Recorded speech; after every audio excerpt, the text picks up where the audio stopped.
Hello again, Michael with Terrafuse on our second part video for mixing the TF structural. Just to reiterate that TF structural has no critical mix ratio, so what that essentially means is you can mix the product within reason as wet or as dry as you need depending on job site conditions, allowing you to do thick, deep repairs or thin overlays. So this video specifically will talk about mixing up the TF structural for wetter applications, usually found for overlays, leaving a light broom finish. So here we're on a site where they're simply just using a measuring container and roughly pulling the part B out and adding it to the mix pail. You'll see there it's about a liter size container and he's going just over that. So the ratio he's going to get with that mix is about 3.5 liters per full bag of TF structural, which will give you a nice, smooth, trowelable consistency for skim coat overlay type applications. So that's roughly just under a full gallon per bag, or again 3.5 liters per bag gives you this type of consistency. And you can see when the mix drill is moving it around, it's a little grainy on the top, but still very flowable. You can watch for the drips coming off the drill and you see that they settle into the product right away. That's about the consistency you want for a skim. This isn't going to be an installation video, we're going to have other videos for that, but this is just to show you what that consistency looks like when you pour it out of your pail. So it's very flowable, easy to move, it holds its shape when you pour it out, but as you can see there with the trowels, it's very easy to move that product around. So we're going to show you here just to mix about as much part B as you'd want to add to the powder. For simplicity, we've divided a bag into 4 equal parts just for mixing smaller amounts, which is something you can definitely do on site as well.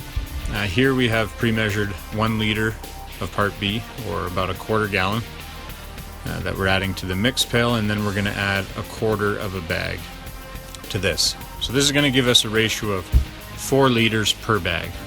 That's about the most part B I would recommend adding to the TF structural. It's going to give you a very wet, very easily trowelable consistency. We mix that for about 20 to 30 seconds, and you can see there it's even wetter than the mix that was made on that site. When the drips come off the drill, it settles right away. You can see when it's poured out of the pail, a little wetter. It's going to be a lot easier to spread.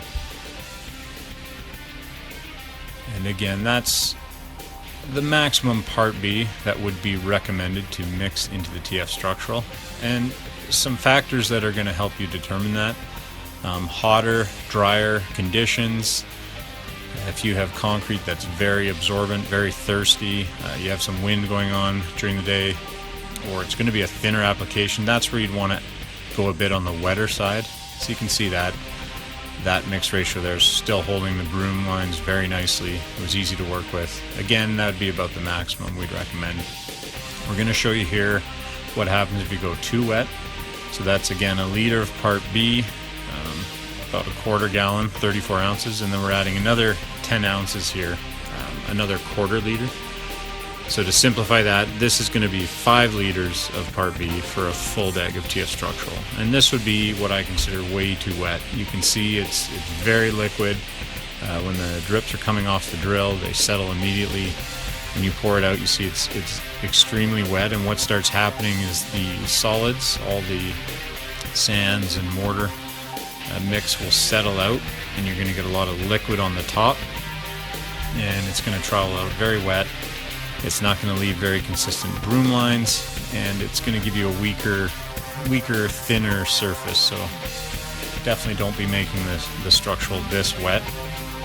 Again, your kind of maximum I would recommend is 4 liters per bag, which is just over 1 gallon.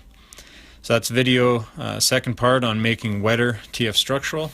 Again, no critical mix with the structural, but you want to shoot for a range of about 2.5 liters per bag all the way up to about 4 liters per bag, and that's going to give you the wide range that you're looking for. So thanks for watching this video, and feel free to click on the rest of the videos for more instructions. Thank you.